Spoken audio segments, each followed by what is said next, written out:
Olá, gente. Boa noite a todos. Bom dia. Boa tarde, né?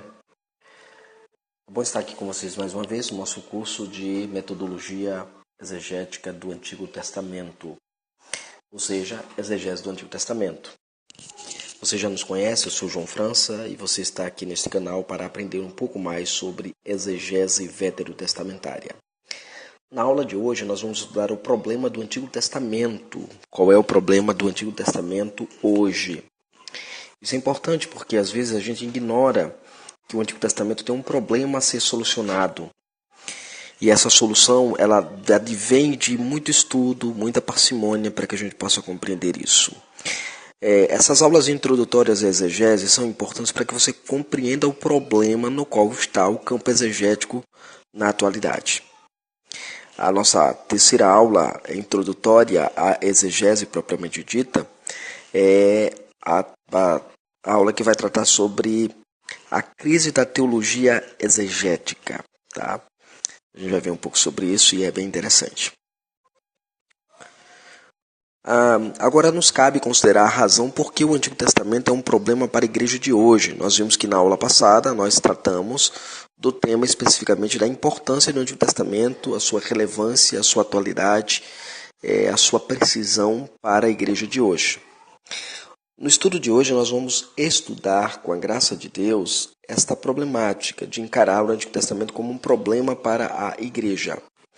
Walter Kaiser lembra-nos que, em vez da igreja agradecer pela a grande bênção do Antigo Testamento, agradecer a Deus pela grande bênção do Antigo Testamento, a igreja de hoje vive questionando sobre a sua utilidade, relevância, e acaba rejeitando. O Walter Kaiser diz isso naquele livro lá, Pregando e Ensinando a partir do Antigo Testamento, um guia para a igreja, publicado pela CPD do ano 2009, página 37. Qual é o problema do Antigo Testamento? Qual é o problema do Antigo Testamento? Alguém já declarou, o problema do Antigo Testamento, portanto, não é apenas um entre muitos problemas. Ele é o problema principal da teologia. Aí é Bill Crellinger, no seu livro em inglês, que traduzido ficaria assim, o Antigo Testamento após desde a Reforma Protestante. É exatamente isso, ele levanta para nós que o problema não é que é um entre muitos, ele é o problema central da teologia. O Antigo Testamento sempre foi o problema central da teologia porque as pessoas olham para o Antigo Testamento com desconfiança, como algo irrelevante, como algo não atualizado, como algo não importante para a gente, como nós vimos na aula passada. Então, eu quero tratar de dois temas específicos que as várias questões que a gente poderia falar sobre o problema do Antigo Testamento. Eu poderia falar do problema hermenêutico, que é a questão do dispensacionalismo, influenciou tanto a nossa maneira de ler a Bíblia, que raramente nós pregamos no Antigo Testamento, raramente nós ministramos mensagem no Antigo Testamento, e quando ministramos algumas mensagens no Antigo Testamento, ela cai no campo da moralidade, do moralismo. Mas nada soteriológico, nada redentivo, nada gracioso, porque penetrou na nossa hermenêutica do dia a dia a ideia dispensacionalista que causa uma ruptura entre o Antigo e o Novo Testamento. É bom lembrar que o problema hermenêutico dispensacional não é um problema apenas escatológico, mas é um problema essencialmente hermenêutico. Tá? E por causa disso, esse é um dos problemas. O outro problema é a falta de conhecimento das línguas originais, de modo particular do Antigo Testamento. O investimento nessa área é mínima possível, e por isso que as nossas academias e centros de treinamentos teológicos são tão pobres, porque não dão ênfase à tarefa exegética. Mas para mim eu quero concentrar para vocês que eu acho que é o coração da questão do problema, é a questão da teologia bíblica envolvendo a questão do mitre no Antigo Testamento.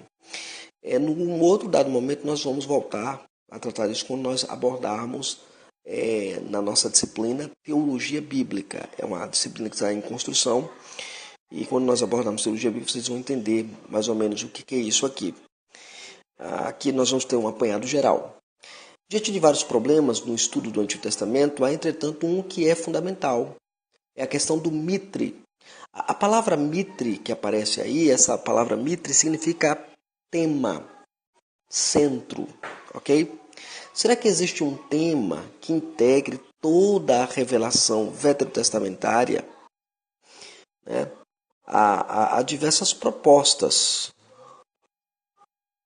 Há diversas propostas para isso, né?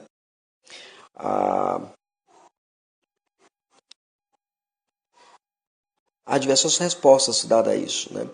O problema pode ser colocado da seguinte forma: existe na fé veterotestamentária um núcleo central do qual tudo parte, em torno ao qual tudo se move. Aí o George Forher, no seu livro Estruturas Fundamentais do Antigo Testamento, Estruturas Teológicas Fundamentais do Antigo Testamento. É um livro bem interessante, um livro que vale a pena você ler.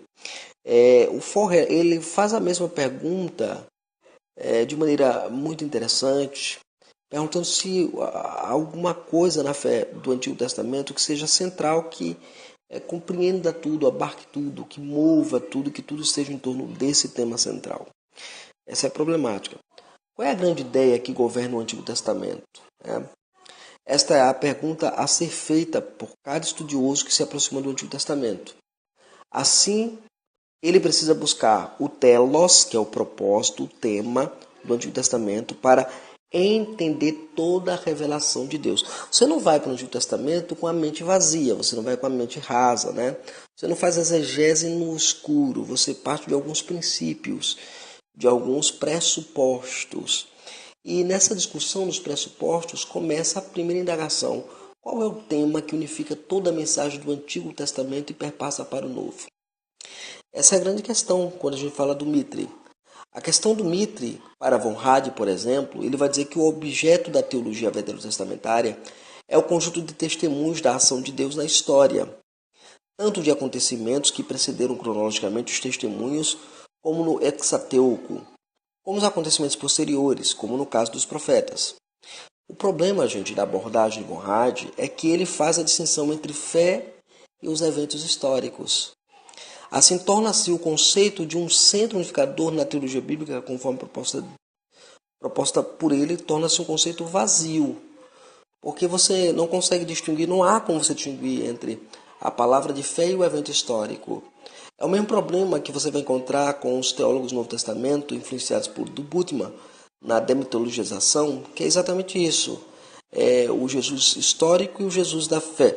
A mesma coisa, o Antigo Testamento histórico, o evento histórico e o evento pintado com a fé. Essa é a discussão de von Rad, e na maneira como ele discute a problemática, a gente não tem um centro unificador que integre a mensagem veterotestamentária. Agora precisamos entender que alguém se propôs a responder a von Rad. Esse alguém foi Walter Kaiser, mais uma vez, e ele nos alerta o seguinte: depois de um quarto de século, ou seja, 40 anos depois, porém, Gerhard von Rad veio completar quase um círculo completo e adotou a própria posição que merecera, obviamente, a repreensão de Walter Eichrodt, né? Eichrodt. Ao separar a intenção querigmática, ou seja, a pregação, ou os propósitos homiléticos dos vários escritores do Antigo Testamento, dos fatos da história de Israel. É quando você pega a pregação, separa do evento histórico, né? É isso que von Rad faz. Von Rad não somente negou qualquer fundamento genuíno para a confissão de fé que Israel tinha em Javé, como também mudou o objeto de estudo teológico de uma focalização sobre a palavra de Deus e sua obra para conceitos religiosos do povo de Deus. Ou seja, ele transforma a teologia em ciências da religião, né? Então, o Kaiser ele começa a derrubar essa postura e posição de von Rad. Para von Rad, não havia necessidade de fundamentar o querigma de crença em qualquer realidade objetiva, ou seja, eu não preciso de um evento histórico para justificar a pregação da igreja ou a pregação do povo veterotestamentário. Ou qualquer história como evento. A Bíblia não é tanto a fonte de fé dos homens do Antigo Testamento, como a sua expressão, né? Como a expressão de sua fé. Conforme a opinião dele, cada época histórica tinha uma teologia sem igual a ela, ou seja, em cada período da história havia uma teologia. Parece mais aquele dispensacionalismo que nós conhecemos, né? Em cada etapa, em cada dispensação há uma coisa nova, destituindo-se da antiga. Aqui ele trabalha essa ideia com tensões internas, diversidade e contradições, à teologia das demais épocas. Ou seja, ele diz assim, em cada período da história havia vários tipos de teologia que se contradiziam com as outras que vieram anteriores e que viriam posteriores. Esse é o problema de Von Hart.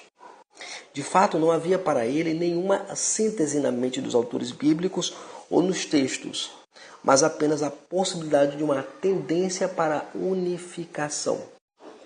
E aí, o que acontece? O historicismo voltara para o debate da teologia bíblica e exegética.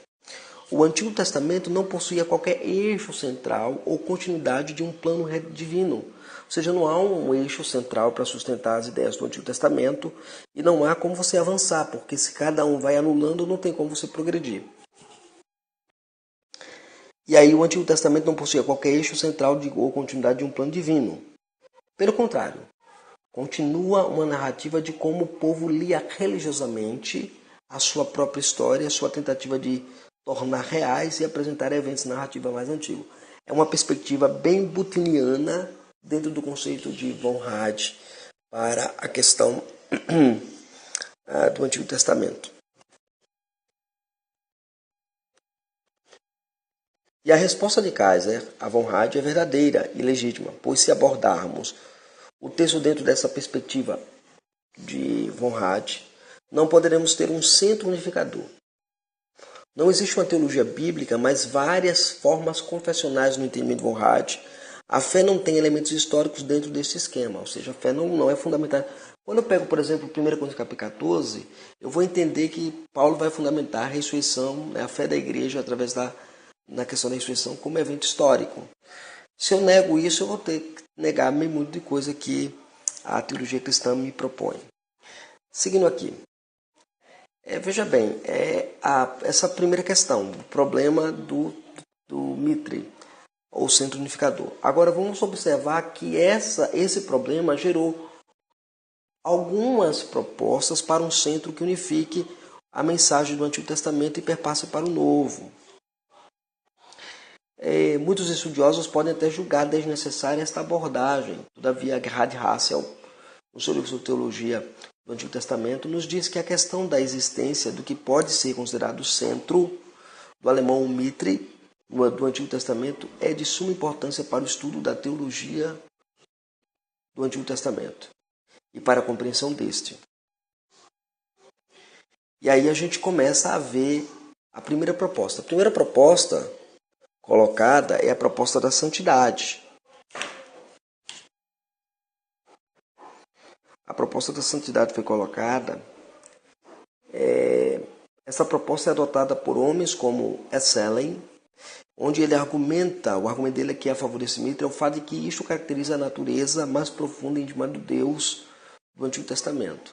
Então, quando ele lê as perspectivas da santidade de Deus e tal, ele olha ao tema da santidade como um elemento unificador do Antigo Testamento, como um mitre central que conduz todo o povo pactual. Mas qual é o problema com o mitre que é proposto por Esselen? É o seguinte: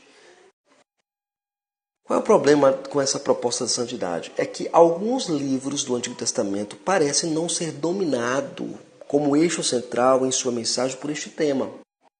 Por exemplo, os livros históricos não abordam com clareza esse tema. Os sapienciais, muito menos. São exemplos claros disso. No livro dos Juízes, a santidade de Deus parece não ser o tema que integre sua mensagem. Cada um fazia propriamente o que era seu, é o refrão que tem lá. E muitos textos de Provérbios e Salmos também não indicam essa perspectiva da santidade como mitre, como centro que unifica a mensagem do Antigo Testamento. Isso não funciona, isso não é legítimo. O outro tema que é colocado para nós é o tema do senhorio de Deus. O senhorio de Deus. Deus é o Senhor absoluto de todas as coisas. Esta proposta é interessante porque apresenta a realidade que Deus é Senhor. Então, muitas vezes você esquece disso. Eu preguei isso esse domingo lá na igreja e exatamente abordei essa ideia de Cristo como o senhorio de Cristo, né? A gente esquece muito, né? Muito bem.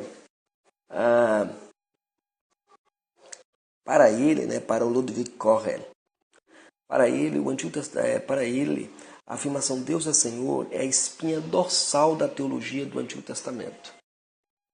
A espinha dorsal da teologia do Antigo Testamento é Deus é Senhor. Mas qual é o problema dessa abordagem também, gente? É que os livros de Juízes e os livros sapienciais não nos apresentam esse conceito de forma clara. Se um tema não integra todos os livros do Antigo Testamento, ele não pode ser eleito como mitre para a mensagem central do Antigo Testamento. O tema tem que perpassar por todos os livros, né? Um outro tema, um outro elemento que a gente vê muito presente é o tema do governo e da comunhão com Deus. Esta proposta é a proposta do George Forrer, que tenta apresentar isso de forma muito interessante. Porque ele diz que, apesar de se tentar por diversas vias a elaboração de um mitre, ele assegura que deveria ser possível falar de um núcleo central da fé e da teologia veterotestamentária. Ele não pensa num mitre propriamente dito, mas no núcleo que governa as outras ações. Ele percebe a dificuldade de se escolher um único tema que integre toda a mensagem veterotestamentária.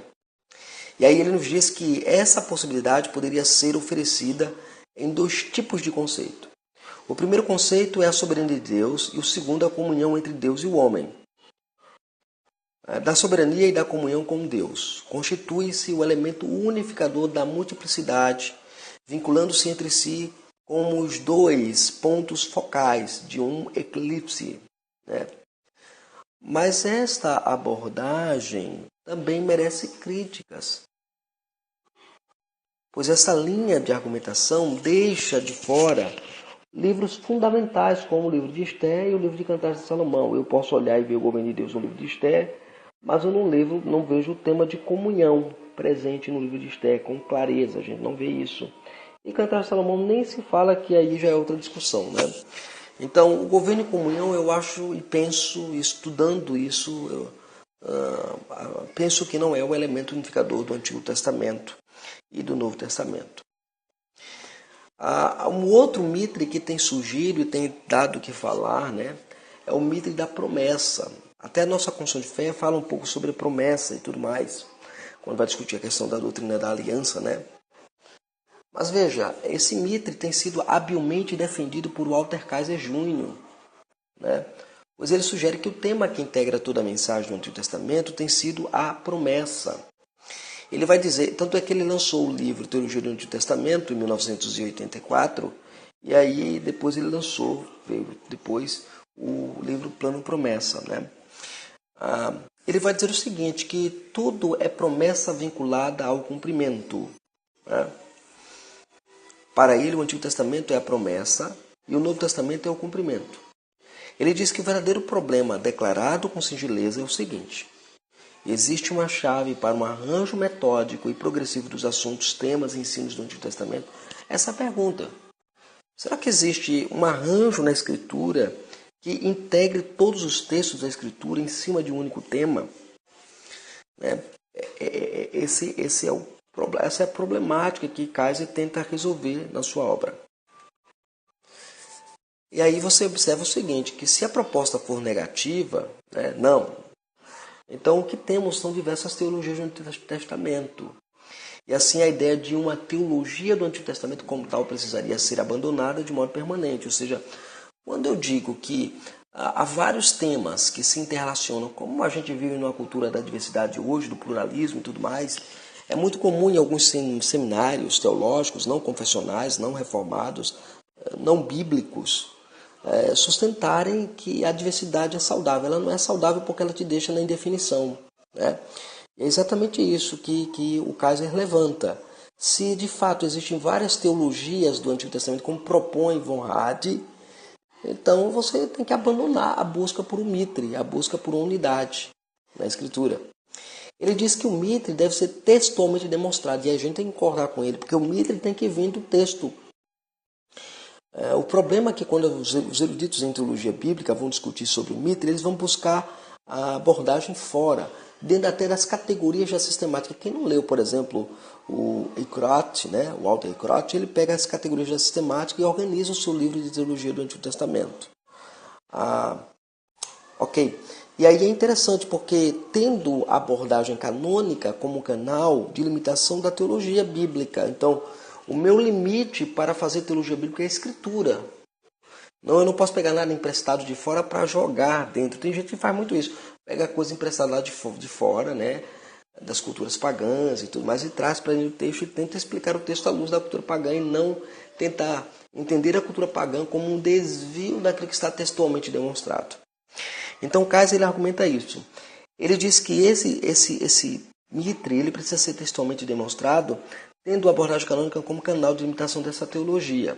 Esse tema era conhecido no Antigo Testamento sob a constelações de termos, há vários termos. A mais antiga das ditas expressões era bênção, a palavra barak, né? Então, para Kaiser, existe isso desde o período veterotestamentário, desde o momento embrionário do Antigo Testamento. E a promessa, a abordagem central, essa é a grande questão. Mas Kaiser segue a noção de que o verbo falar no hebraico significa prometer. Então, quando ele vê lá a palavra que Deus falou, ele olha como sendo uma promessa divina. Assim, ele extrai de várias passagens que mencionam a fala de Deus, em termos de promessa, a sua teologia bíblica. Ele diz que estas promessas, Deus acrescentou a seu compromisso, um juramento, e assim tornando duplamente certas as palavras imediatas de bênção e a palavra futura da promessa. Agora, Kaiser é o fundamento da promessa como Mitre. Ele diz que o Mitre deve ser textualmente demonstrado, como nós temos visto, tendo a abordagem canônica como sinal de limitação da teologia. Este era conhecido como a constelação de vários termos. Então, assim, mas Kaiser segue a noção de que esse verbo significa prometer. Nós vimos isso. Ele diz que estas promessas de Deus acrescentou seu cumprimento, o juramento, assim tornando duplamente certas a palavra imediata de bênção e a palavra futura de promessa. Assim, ele oferece a chave que abre a porta para o tema unificador do Antigo Testamento. Ele vai tentar demonstrar isso textualmente e apela para as fórmulas da promessa, como ele mesmo chama em texto de Gênesis 15:7. Eu sou o Senhor, né, que te tirei de Ur dos Caldeus. Então ele pega a fórmula que eu chamo de fórmula pactual, ele vai pegar e vai colocar como fórmula de promessa, dizendo que essa expressão é a que domina a promessa. Qual é a vantagem deste método? Bem, a vantagem desse método keynesiano é que ele tende a enfatizar a unidade das Escrituras. No entanto, corre-se o risco de tornar o resultado artificial e subjetivo, porque você vai tentar forçar os textos para se encaixar dentro do elemento promessa. Uma vez que as diferentes categorias ou temas podem ser impostos pela teologia ao texto em lugar de naturalmente serem percebidos por ele. Então, aquilo que ele argumenta que é para demonstrar textualmente, ele tenta também, de alguma forma, encaixar alguns textos dentro da perspectiva que ele propõe. Isso aí não é correto ser feito. E por fim, o último mitre que a gente vai ver aqui é o mitre do pacto, né? A próxima proposta a ser avaliada é o conceito da aliança. Esta proposta é apresentada por Eichrodt, até pelo Palmer Robertson e tudo mais. Pois a partir deste conceito explicamos a unidade estrutural e a tendência básica permanente da mensagem do Antigo Testamento. Esse é o pensamento do Eichrodt. Ele sugere que o conceito não deve ser limitado às noções doutrinárias, mas como sendo uma descrição do progresso revelacional. Então não é apenas doutrina, mas é um progresso da revelação. Isso implica dizer que a teologia de Eichrodt consiste numa das mais impressionantes tentativas de se compreender o Antigo Testamento como um todo, partindo não apenas de um centro, mas também do conceito unificador de aliança. Você não tem apenas um centro, mas um conceito que unifica, que é o conceito de aliança. Mas aí surge o cordão dourado, que é exatamente a perspectiva mais abordada dentro da teologia reformada. O problema na discussão da aliança é que ela não contempla de fato os livros sapienciais. Mas Van Groningen, percebendo esta falha no sistema pactual, eu estou usando aqui a expressão percebendo a falha, porque Van Groningen é pactual, mas ele trabalha outra coisa, né? E nos apresenta uma alternativa adjacente para o pacto. Ele mesmo diz: tendo desenvolvido o conceito do cordão dourado, os três fios desse cordão dourado são o reino, o pacto e o mediador. O reino estabelecido na criação é o cenário. A aliança é o meio administrativo e o mediador é ou são o agente da aliança servindo os propósitos do reino. Então, essa perspectiva aqui é a perspectiva que nós iremos trabalhar. A perspectiva do cordão dourado, que engloba esses três elementos fundamentais: reino, aliança e mediador. Né? Então, o reino, a aliança e o mediador são os temas integralizadores do conceito de aliança. Ok? Pois bem, nós terminamos aqui, ficamos aqui por hora. Estude, faça download do PDF, responda os questionários que serão colocados referentes a cada aula ministrada, que são questionários de fixação, mas com pontuação mínima, para que quando a gente começar a entrar propriamente na discussão de exegese, vocês irem aos poucos se habituando a fazer os questionários. Cumpra os prazos estabelecidos, tá bom? Eu não vou esticar mais o prazo da disciplina. Um abraço, Deus abençoe, Deus estenda a graça sobre vocês e que o Senhor possa de fato ser benevolente com vocês.